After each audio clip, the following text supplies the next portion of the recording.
Buenos días, mi nombre es Gladys Ameli. Voy a hablarles del tema 1, Introducción a la Inmunología. Los seres humanos estamos expuestos a muchos agentes infecciosos a lo largo de nuestra vida, así como a amenazas internas.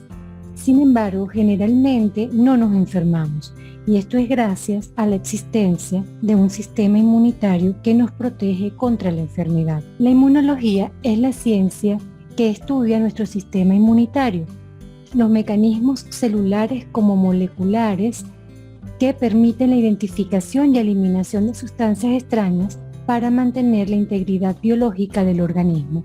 La primera aproximación al concepto de inmunología lo realiza el historiador griego Tucídides en el siglo V a.C., quien narró que en la epidemia llamada la plaga de Atenas, ocurrida durante la guerra del Peloponeso, las personas enfermas eran atendidas solo por aquellos que habían sobrevivido a la enfermedad. Ya en la antigua China existía la costumbre de hacer inhalar a los niños los polvos provenientes de pústulas de las lesiones de viruela para evitar que se enfermaran. Lady Mary Wortley, una aristocrática dama inglesa, escritora y poetisa, observó que la protección que producía la inhalación o la inserción en la piel de las costras secas derivadas de pústulas de viruela, y aplicó esta técnica en sus propios hijos, quienes no enfermaron. Edward Jenner, médico inglés, a su vez observó que las ordeñadoras que adquirían una forma benigna de la viruela, conocida como viruela vacuna, no se enfermaban con la viruela humana.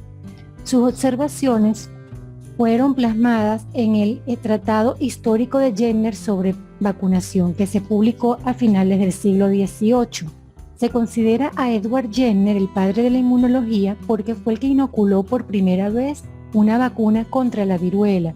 Lo hizo en un niño de 8 años, en el que inoculó primero un fluido que contenía viruela vacuna y posteriormente lo inoculó con un fluido que contenía pus de una persona enferma. El niño jamás desarrolló la enfermedad. Louis Pasteur administró la primera vacuna de la rabia a un niño que había sido mordido por un perro con rabia, y este joven nunca desarrolló la rabia. Louis Pasteur fue el creador de la técnica, o digamos del término vacunación o vacuna, en honor al médico y científico Edward Jenner. Hasta hoy en día, las vacunas han salvado millones de vidas en todo el planeta, y cada vez, sobre todo ahorita en la pandemia por el coronavirus, se tratan de elaborar vacunas más eficientes y más eficaces y más seguras para la población. Nuestro sistema inmunitario está formado por un conjunto de células y tejidos que funcionan para protegernos de los antígenos externos, como los microbios, bacterias, hongos, parásitos, virus, células tumorales y toxinas.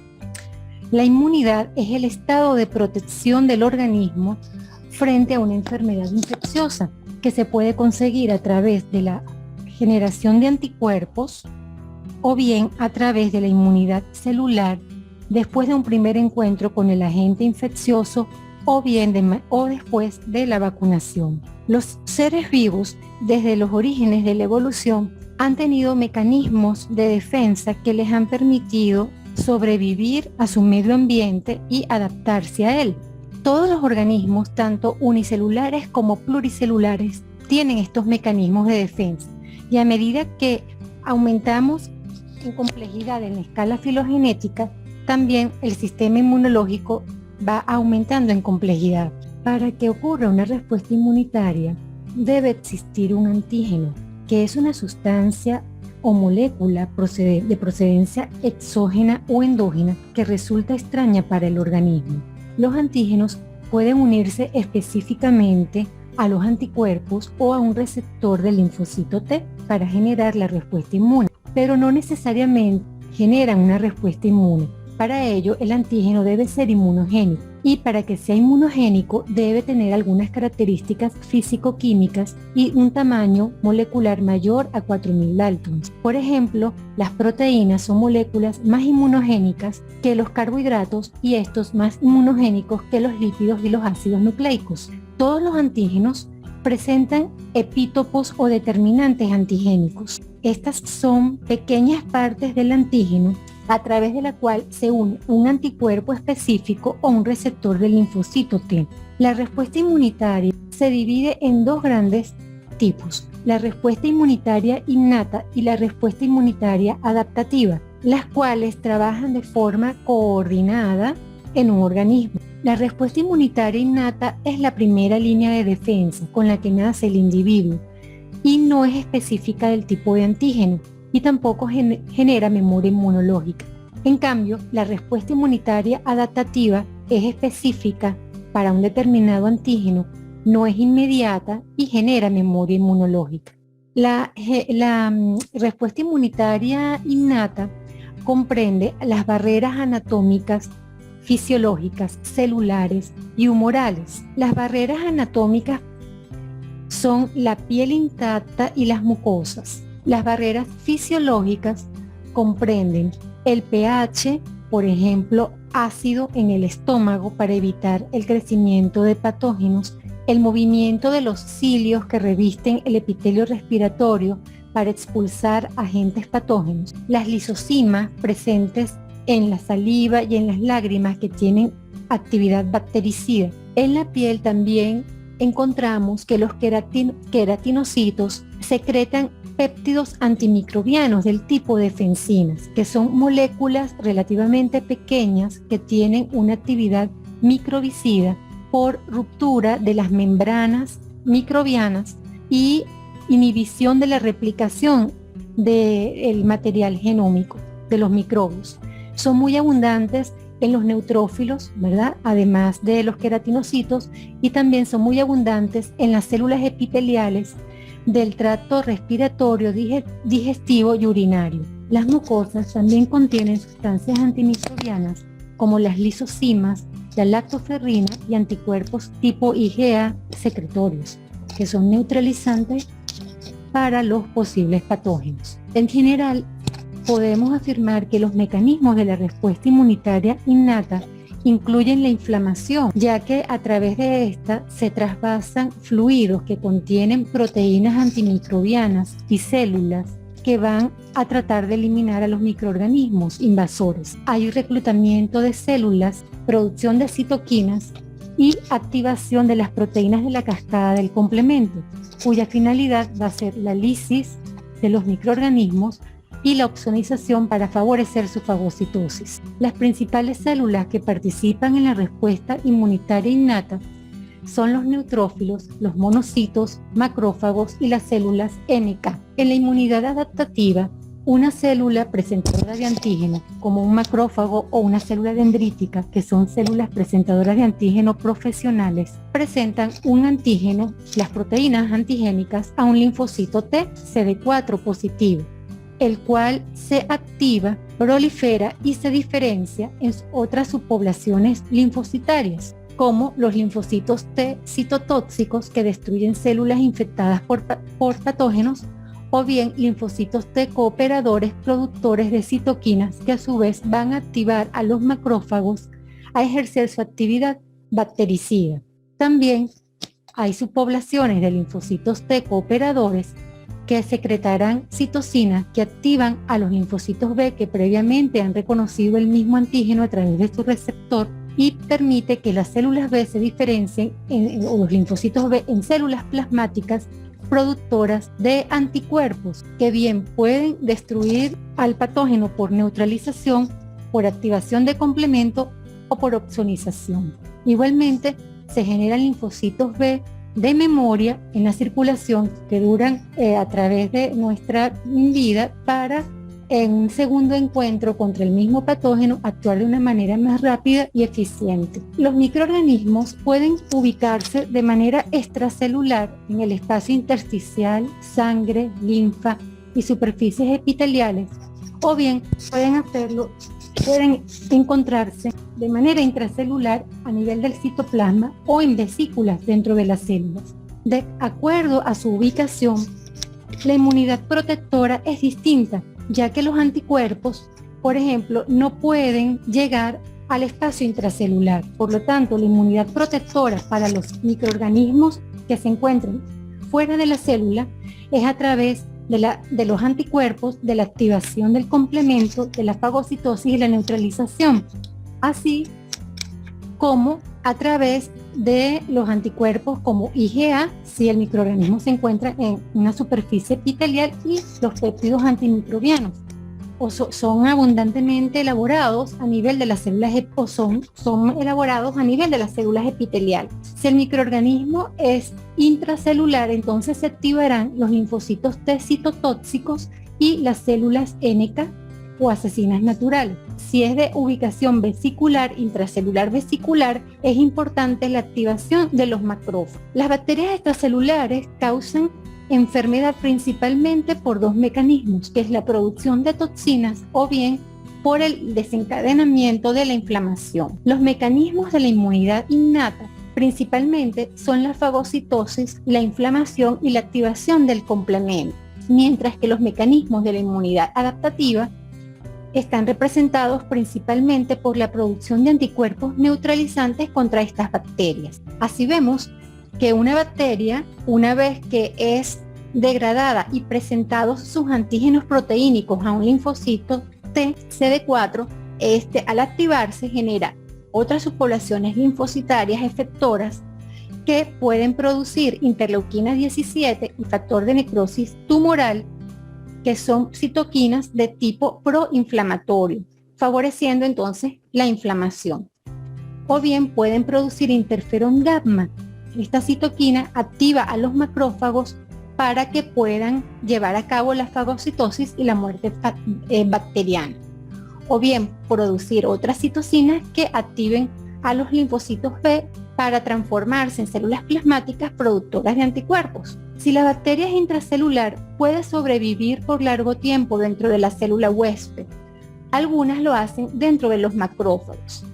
En este caso, los mecanismos de la inmunidad innata más importantes son la fagocitosis y la activación de las células NK. Los mecanismos de la inmunidad adaptativa estarían representados por la activación de los linfocitos CD4 y CD8 positivos. En el esquema podemos observar un fagocito infectado por una bacteria, la cual es degradada en péptidos y presentada a un linfocito CD4. El linfocito se activa por la secreción de la interleuquina 12 y se diferencia en un linfocito cooperador productor de interferón gamma. El interferón gamma, como les comentaba anteriormente, activa al fagocito para que a su vez se activen los mecanismos microbicidas, como la generación de especies reactivas de oxígeno, óxido nítrico y enzimas lisosomales. En el caso de las infecciones por virus, la inmunidad es muy parecida a la que ocurre por una infección con bacterias intracelulares. Los mecanismos más importantes de la inmunidad innata son la formación del interferón tipo 1. Es una proteína que se produce en la célula una vez que es infectada por el virus y que evita que las células vecinas del tejido puedan ser infectadas por él. Otro mecanismo importante es la actividad de los linfocitos NK, los cuales al observar la falta de moléculas del complejo mayor de histocompatibilidad clase 1 en la célula infectada, activan sus mecanismos de lisis, dando muerte a la célula infectada.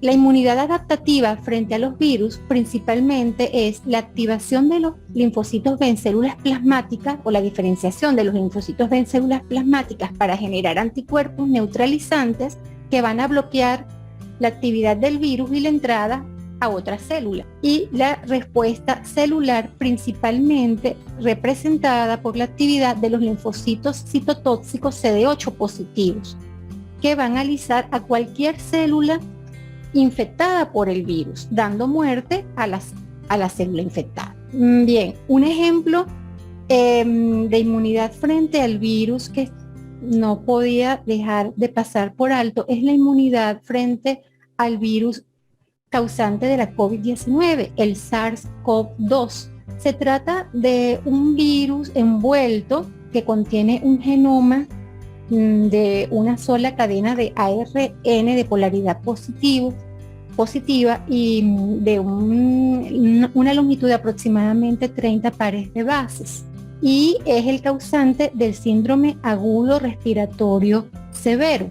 El primer brote pues de la enfermedad ocurrió en Wuhan en diciembre del año 2019 y se extendió por todo el planeta. Por ello, la Organización Mundial de la Salud pues tuvo que emitir una alerta para la salud pública global. La inmunidad frente a este virus está compuesta por una respuesta innata y por una respuesta adaptativa. En la respuesta inmunitaria innata, los patrones moleculares asociados al patógeno, principalmente su ARN viral, es reconocido por receptores que se encuentran en la superficie de las células innatas, que se conocen con el nombre de receptores tipo TOL. Estos receptores, al entrar en contacto con el ARN viral, activan vías de señalización en forma de cascada intracitoplasmática que lleva a la activación de factores de transcripción que a nivel del núcleo van a favorecer la producción de citocinas proinflamatorias, de quimioquinas y también de proteínas antivirales. En el brazo de la respuesta inmune adaptativa ocurre activación de los linfocitos CD4 y CD8, así como de los linfocitos B, para la producción de anticuerpos de tipo IgM e IgG protectores. En el siguiente esquema podemos observar cómo el virus es capturado por un macrófago y es presentado a un linfocito T. El linfocito T se diferencia, se activa y se diferencia en subpoblaciones linfocitarias, entre ellas la subpoblación TH17, que genera gran cantidad de citocinas proinflamatorias. Igualmente se generan anticuerpos por la diferenciación de los linfocitos B en células plasmáticas productoras de anticuerpos neutralizantes. Igualmente, como les comentaba, los patrones moleculares asociados al microbio, en este caso al virus, activan las vías de señalización intracelulares que llevarán a la activación de factores de transcripción para generar citocinas proinflamatorias. Se piensa que la activación de la inmunidad innata a través de la producción de gran cantidad de citocinas proinflamatorias es lo que causa la tormenta de citocinas, lo cual complica el cuadro clínico de muchos pacientes al haberse alterado el epitelio pulmonar. Igualmente, el exceso de citocinas que se producen en el curso de la infección tiene un efecto negativo en la actividad de las células NK y de los linfocitos CD8 positivos, que son células claves en la inmunidad frente al virus. Los avances de la inmunología en los últimos años han sido agigantados con la aparición de este nuevo virus, y uno de los grandes avances indudablemente es el desarrollo de vacunas frente al SARS-CoV-2, como les decía anteriormente, cada vez más seguras y más eficaces, y que evitan las formas graves y complicaciones en el paciente. También es importante el concepto de inmunidad innata entrenada, que actualmente ha roto paradigmas, porque ahora se piensa que la inmunidad innata también tiene memoria, no tan específica como la memoria de la respuesta adaptativa. Sin embargo, es una respuesta que se genera de manera más rápida ante un segundo encuentro con el patógeno debido a cambios epigenéticos, o sea, modificaciones de la cromatina que hacen que las células innatas puedan secretar citocinas de manera más rápida ante un segundo encuentro con el patógeno. Igualmente, han habido avances con respecto a las funciones de los diferentes tipos celulares de la inmunidad innata. Igualmente, se han estudiado diferentes poblaciones de linfocitos T reguladores y se han desarrollado novedosas estrategias para el tratamiento de patologías infecciosas, autoinmunes y tumorales a través de la inmunoterapia con anticuerpos monoclonales. Bueno, por su atención, muchísimas gracias.